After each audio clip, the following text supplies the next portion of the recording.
আজ আমরা doctor APJ Abdul কালামের জীবন আর তার কাজ নিয়ে একটু গভীরভাবে জানার চেষ্টা করব।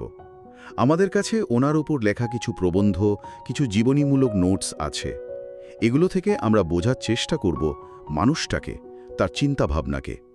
উদ্দেশ্যে শুধু কিছু তথ্য জানা নয়, বরং তার জীবন থেকে কিছু অনুপ্রেরণা খুঁজে নেওয়া। হ্যাঁ, ঠিক বলেছেন। আর এই সূত্রগুলো দেখতে গিয়ে একটা জিনিস খুব স্পষ্ট, রামেশ্বরমের সেই সাধারণ পরিবার থেকে উঠে আসা ছেলেটার মধ্যে ছোট থেকেই একটা জানার আগ্রহ ছিল সাংঘাতিক। খবরের কাগজ বিক্রির গল্পটা তো আমরা জানি, কিন্তু নোটসগুলো বলছে ওই বয়সেই উনি চারপাশটা খুব খুঁটিয়ে দেখতেন। শুধু দেখতেন না, বোঝার চেষ্টা করতেন। আর সেই আগ্রহটাই তো তাকে পড়াশোনার দিকে নিয়ে গেল, বিশেষ করে অঙ্ক আর ফিজিক্স। একদম। মাদ্রাজ ইনস্টিটিউট অফ টেকনোলজি MIT-তে এরোনটিক্যাল ইঞ্জিনিয়ারিং পড়ার যে সিদ্ধান্তটা প্রবন্ধগুলোতে যেমন বলা হয়েছে, সেটা তো শুধু একটা কেরিয়ার গড়ার জন্য ছিল না।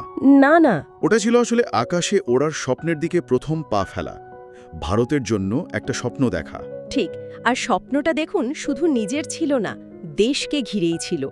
কর্মজীবনের শুরুতে DRDO-তে যোগ দিলেও ISRO-তে আসাটা, সূত্রগুলো থেকে যা বোঝা যায়, সেটা ওর জীবনের একটা টার্নিং পয়েন্ট ছিল। হ্যাঁ, ISRO-তে এসে যেন তিনি তার আসল ক্ষেত্রটা খুঁজে পেলেন। অবশ্যই। এখানেই তিনি মহাকাশ গবেষণায় ভারতকে আত্মনির্ভর করার সেই স্বপ্নটাকে সত্যি করার সুযোগ পেলেন। ISRO-তে ওর ভূমিকা নিয়ে যা যা তথ্য পাওয়া যায়, বিশেষ করে SLV-3, ভারতের প্রথম স্যাটেলাইট লঞ্চ ভেহিকেল, সেটা তো একটা বিরাট ব্যাপার ছিল।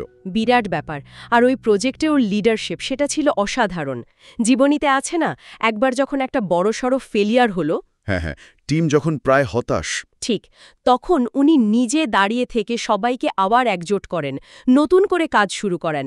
এই জেদটাই কিন্তু শেষ পর্যন্ত 1980 সালে রোহিণী উপগ্রহের সফল উৎক্ষেপণ সম্ভব করেছিল।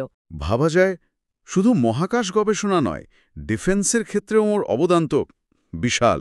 অনস্বীকার্য। Integrated guided missile development program IGMDP নেতৃত্বে অগ্নি, পৃথ্বীর মতো মিসাইল তৈরি করা। হ্যাঁ, এর পেছনে স্ট্র্যাটেজি, টেকনিক্যাল চ্যালেঞ্জগুলো, নোটগুলোতে বেশ কিছু ইন্টারেস্টিং ডিটেলস আছে। এই কাজের জন্যই তো ওর পরিচিতি হল মিসাইল ম্যান অফ ইন্ডিয়া। ঠিক। আর 1998-এর পোখরান-2 পারমাণবিক পরীক্ষা, সেখানেও তো তার একটা বড় ভূমিকা ছিল, হয়তো কিছুটা পর্দার আড়ালে, কিন্তু খুবই গুরুত্বপূর্ণ। অবশ্যই। আর এই সূত্রগুলো পড়লে একটা জিনিস বোঝা যায়, বিজ্ঞানী কালাম আর রাষ্ট্রপতি কালাম, এই দুই পরিচয়ের মধ্যে একটা গভীর যোগসূত্র ছিল, দেশকে এগিয়ে নিয়ে যাওয়ার একটা তীব্র ইচ্ছা। একদম। 2002 সালে তার রাষ্ট্রপতি নির্বাচিত হওয়াটা, সেটা সত্যি একটা ব্যতিক্রমী ঘটনা ছিল। কারণ যেমনটা আপনি বলছিলেন, তিনি তো রাজনীতির সেই গতানুগতিক বৃত্তের বাইরের লোক। হ্যাঁ, আর তিনি সেই ব্যতিক্রমী ইমেজটা কিন্তু ধরেও রেখেছিলেন। রাষ্ট্রপতি ভবনকে সাধারণ মানুষের কাছে, বিশেষ করে ইয়াং জেনারেশনের কাছে যেভাবে তিনি নিয়ে গিয়েছিলেন, হ্যাঁ, সেটা খুব গুরুত্বপূর্ণ একটা দিক। বিভিন্ন মিটিং, ছাত্রছাত্রীদের সঙ্গে খোলামেলা আলোচনা, প্রবন্ধগুলোতে এর অনেক উদাহরণ আছে। উনি মনে প্রাণে বিশ্বাস করতেন, তরুণদের মনে যদি স্বপ্নের বীজ বুনে দেওয়া যায়, তাহলেই দেশের ভবিষ্যৎ বদলাবে। আর লেখার মাধ্যমেও তো তিনি এই কাজটাই করে গেছেন।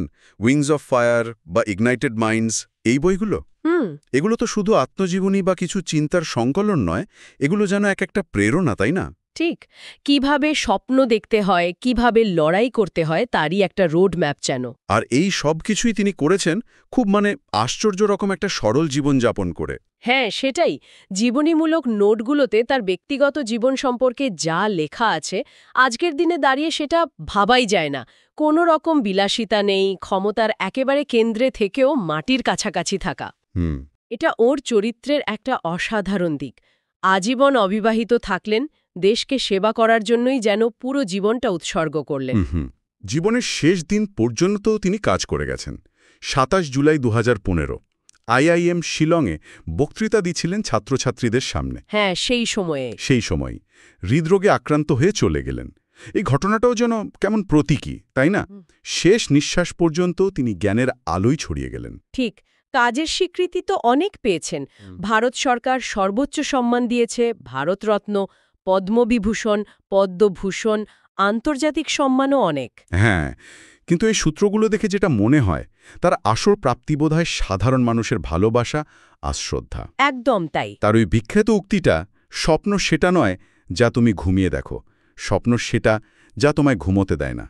এটা যেন তার পুরো জীবন দর্শনটাকেই এক লাইনে বলে দেয়। নিঃসন্দেহে ডক্টর কালামের জীবনটা শুধু একটা সাফল্যের গল্প নয়, এটা আসলে স্বপ্ন দেখা, অসম্ভবকে সম্ভব করার জন্য লড়াই করা আর দেশের জন্য নিজেকে বিলিয়ে দেওয়ার একটা জীবন্ত উদাহরণ।